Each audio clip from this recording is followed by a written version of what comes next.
100 personel Satuan Brimob Polda Sulawesi Selatan diberangkatkan ke Sumatera untuk membantu pemulihan bencana di 3 lokasi banjir bandang, Aceh, Sumatera Utara, dan Sumatera Barat.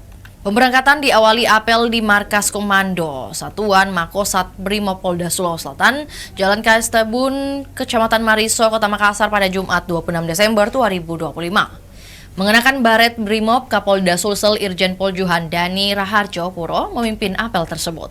Ada sejumlah pejabat utama Polda Sulsel mendampingi mantan Dirtipidum Mabes Polri itu. Juhandani mengatakan pengiriman bantuan personel ke Polda Aceh untuk membantu pemulihan warga pasca bencana di 3 provinsi.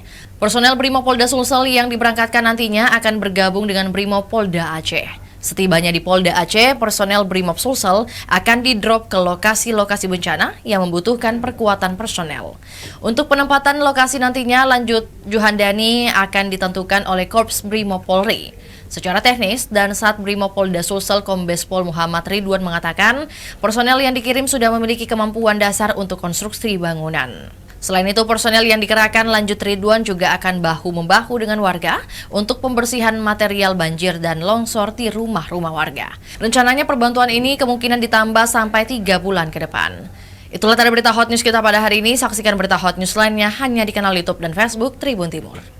Download Tribun X sekarang, menghadirkan lokal menjadi Indonesia.